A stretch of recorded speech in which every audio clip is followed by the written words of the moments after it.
Did Senator Mark Kelly just expose a massive financial blind spot in our national defense strategy? As an American citizen, you absolutely must witness this pivotal exchange where Senator Kelly confronts Pete Hegseth regarding the monumental budget request of $1.535 trillion, demanding to know exactly where this unprecedented sum is going. This event transcends a standard congressional inquiry, representing instead a fierce ideological clash concerning the future trajectory of our national space defense and broader military expenditures. When analyzing the footage, Senator Kelly initiates his scrutiny by pointing out that $1.5 trillion is an incredibly round figure. He explains that in a standard budgeting process, officials identify the problems that need solving, determine the necessary capabilities, list the required systems, and generate a final calculation that rarely lands on such a perfectly rounded number.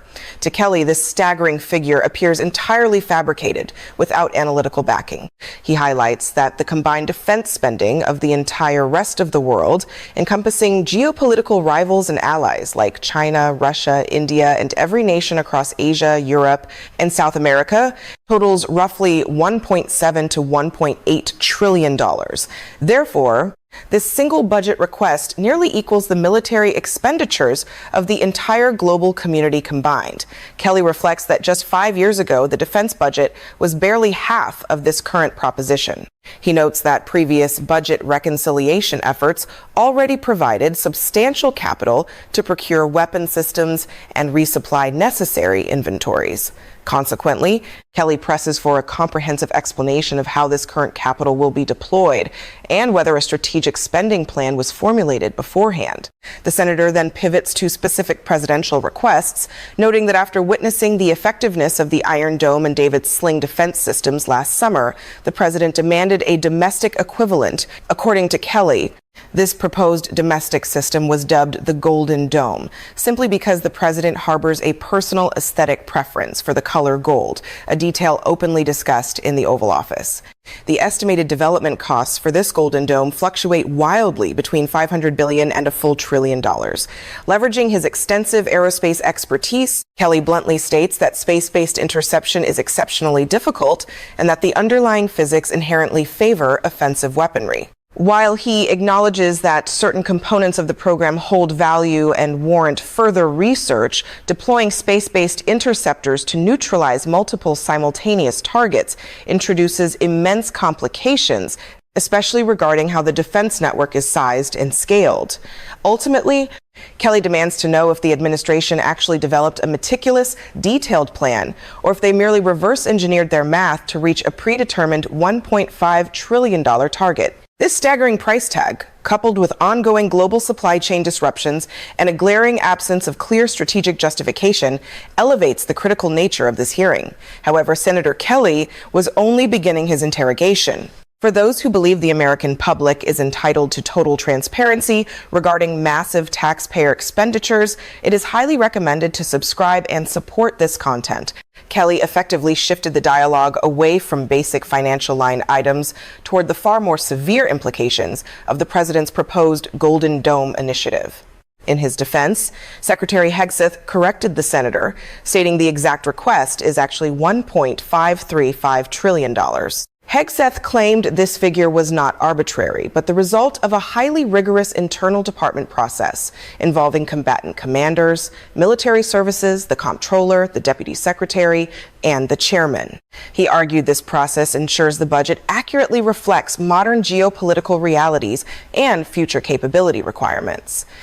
Hegseth subsequently listed the allocations, citing $65 billion for shipbuilding, $120 billion for the defense industrial base, $331 billion for munitions, $44 billion to improve military quality of life, and $71 billion for the nuclear deterrent enterprise.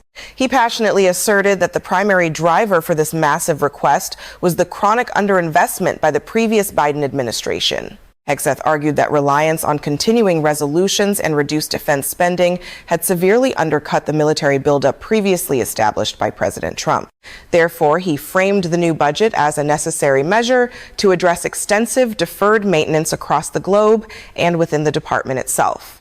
Hegseth declared this budget a generational commitment to American security, boldly stating that if the rest of the world refuses to fund their own defense, the American Department of War will invest whatever is necessary to defend its citizens. Reclaiming the floor, Kelly reaffirmed his unwavering support for defense spending, anchoring his perspective in his 25 years of dedicated service in the United States Navy. He expressed a deep commitment to ensuring military personnel possess the resources they require, yet he strongly advised the administration to reevaluate their portfolio and eliminate unnecessary investments. Kelly pointed out inherent strategic contradictions, noting the simultaneous development of highly advanced penetrating aircraft like the 47 and the B-21 bomber, alongside massive investments in low-cost, expendable standoff munitions. The entire doctrinal purpose of the B-21 and 47 is to penetrate deeply into advanced anti-access and area denial environments, making the parallel pivot towards standoff munitions seem somewhat contradictory. Kelly gently encouraged Hegseth to identify systems that could be scaled back to reduce the overall financial burden, stating plainly that in his professional judgment, the department is attempting to field certain systems that are either entirely unnecessary or technologically unfeasible. When Hegseth corrected Kelly regarding the precise $1.535 trillion figure, he delivered the statistic like a heavily rehearsed talking point designed to project an aura of precision. However, to any observant analyst, this correction completely missed the mark because Kelly was challenging the methodological foundation of the budget, not the arithmetic rounding. These are fundamentally distinct concepts, and the friction between them defines the historical landscape of United States defense budgeting. A budget figure lacking a traceable analytical justification is merely an allocation, not a comprehensive defense strategy. Furthermore, financial allocations of this unprecedented magnitude, when divorced from clear capability-driven rationales, possess a well-documented legacy of generating profound waste, administrative redundancy, and weapon systems that perpetually fail to achieve operational status. It is vital to recognize that the Senate Armed Services Committee exercises jurisdiction over the Defense Authorization Bill, a legislative vehicle distinct from the appropriations process, but one that shapes it entirely. Authorization legislation establishes the strict legal framework dictating what the Department of Defense is legally permitted to purchase, whereas appropriations bills provide the actual Treasury funds. Kelly was not simply airing political skepticism, he was executing the precise oversight duties the authorization framework was designed to facilitate. His inquiries were substantive, representing the exact type of scrutiny that inevitably forms the foundation for legislative amendments, markup constraints, and stringent reporting mandates in the final bill. While Hegseth fluently recited line items for shipbuilding, industrial bases, munitions, quality of life, and strategic nuclear deterrence, a mere list of expenditures does not constitute a strategic justification. It indicates where the capital is flowing, but it completely fails to articulate why those specific volumes were selected, which operational capability gaps are being closed, what rigorous analysis determined the scale, or what new operational milestones the military will achieve upon the completion of this spending cycle. This specific void between listing expenses and justifying strategy is exactly where Kelly applied pressure, and it is a void of enormous consequence in the architecture of defense planning. The institutional mechanism for constructing a military budget is known as the Planning, Programming, Budgeting, and Execution System, frequently abbreviated as PPBE. In theory, this framework begins with grand strategy, transitions to capability requirements, translates those requirements into specific programmatic choices, and finally converts those choices into a monetary budget. Although the system has faced decades of intense criticism for being sluggish, opaque, and highly susceptible to political manipulation, culminating in a major congressionally mandated reform report in 2023, it is still intended to produce a budget firmly anchored in specific operational demands.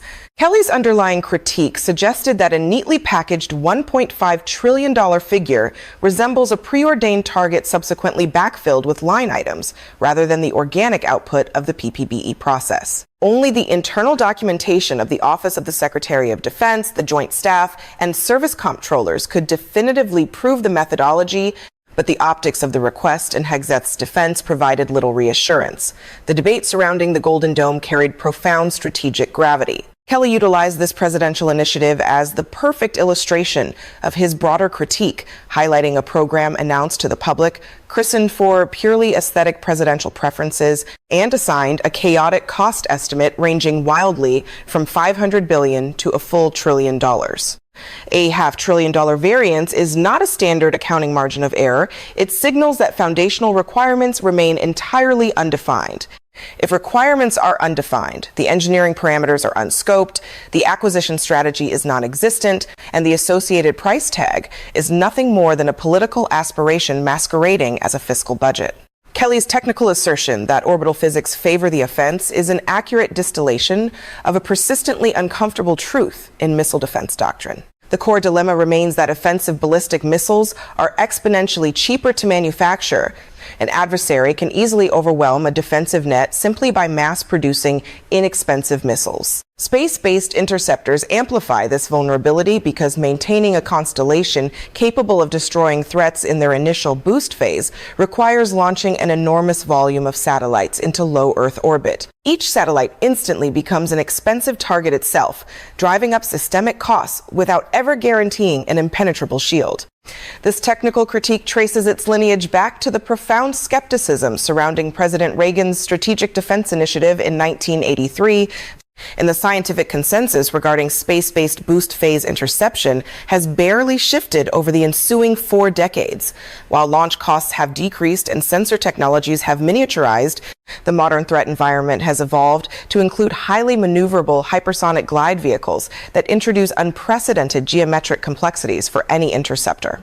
While Kelly conceded that certain research elements of the Golden Dome hold merit, he correctly focused his skepticism on the most technically complex and financially ruinous component, which involves coordinating space-based platforms to simultaneously engage multiple atmospheric targets. The secondary debate concerning the B-21 Raider and the 47 exposed a profound strategic friction currently gripping the broader defense community. Both of these advanced stealth platforms are explicitly designed to penetrate highly contested airspace, specifically engineered to bypass the sophisticated anti-access and area denial networks that China has spent the last 20 years constructing across the Pacific theater. The foundational logic dictates that extreme stealth and extended range will allow these assets to operate deep within hostile threat envelopes, where legacy aircraft would be instantly destroyed. However, Kelly illuminated the tension between funding these elite penetrating assets and simultaneously investing heavily in massive stockpiles of cheaper standoff munitions, a strategy which implicitly concedes that many future targets will actually be engaged safely from outside the defended zone. While these parallel strategies are not mutually exclusive if adequately sized and integrated, they force a critical examination of how marginal defense dollars are allocated. This raises the urgent question of whether the current portfolio represents a cohesive, unified operational doctrine or merely a disjointed aggregation of competing service branch priorities. This discrepancy carries monumental implications for military readiness, long-term industrial base stability, and the ultimate credibility of the strategic deterrence the United States projects globally. Additionally, Hegseth's deliberate use of the phrase Department of War warrants careful consideration. The department was explicitly rebranded as the Department of Defense in 1947 under the National Security Act, which unified the armed services under civilian leadership. This nomenclature shift was deeply intentional, signaling to the globe that the American military establishment exists to underwrite a broader framework of national security rather than serving as a blunt instrument for initiating armed conflict. Hegseth's repeated public reversion to the term Department of War, whether deployed as a calculated rhetorical device or a casual descriptor, carries aggressive connotations that have drawn significant attention from the broader national security apparatus. While Kelly chose not to directly attack this phrasing during the exchange, his closing remarks delivered a far more devastating practical blow. By explicitly stating on the congressional record that the department is attempting to procure systems that are fundamentally unnecessary or technologically doomed, Kelly fired a shot that will echo throughout the legislative process. Such a blunt assessment from a senator possessing his unique pedigree is not standard political theater. It actively shapes the legislative environment for upcoming authorization and appropriations battles. Committee staff directors meticulously analyze these transcripts, legislative markup sessions rely heavily on these exact critiques, and subsequent amendments are drafted specifically to address these vulnerabilities. The The committee chairman's deliberate acknowledgement of Kelly's deep expertise in aerospace was a clear signal regarding how the committee intends to leverage his technical authority moving forward. Because effective legislation is crafted by individuals with authentic subject matter mastery, Kelly's rare combination of actual combat aviation experience, orbital space operations, and seasoned legislative tenure grants him unparalleled influence over the technical minutiae of defense authorizations. This represents the true institutional weight of the exchange, a dynamic that casual observers might easily overlook. Ultimately, this hearing brings a deeply uncomfortable overarching question to the forefront. American defense spending has been expanding in real terms for the better part of 25 years, culminating in a $1.535 trillion request for 2026 that dwarfs the combined military budgets of every other nation on the planet. Advocates maintain that this staggering figure accurately reflects the terrifying complexity of modern geopolitical threats, the astronomical cost of sustaining absolute technological supremacy, and the urgent need to rectify years of deferred modernization. Conversely, critics forcefully argue that this budget is the product of unchecked institutional momentum, toxic political incentives that reward gross spending over actual efficiency, and the immense lobbying power of a defense industrial base that frequently prioritizes profit over authentic operational necessity. Both perspectives offer undeniable truths. The ultimate challenge facing the committee and the American taxpayers funding this enterprise is successfully differentiating between investments that tangibly enhance strategic deterrence and expenditures that merely satisfy corporate procurement timelines and entrenched contractor relationships. Achieving this clarity requires exactly the brand of relentless, technically sophisticated interrogation that Senator Kelly demonstrated, a level of scrutiny that is tragically rare in public congressional records. As the legislative markup process advances, the most crucial question remains. If a budget of this unprecedented magnitude cannot be technically justified line by line to a senator possessing Kelly's elite expertise, what ultimate standard of financial accountability should the American public expect? Furthermore, if this basic standard of justification is not met during the authorization phase, what mechanisms actually exist to enforce it? We encourage you to share your perspectives in the commentary section, and if this comprehensive analysis provided value, please like this content and subscribe to ensure you remain informed on these critical developments.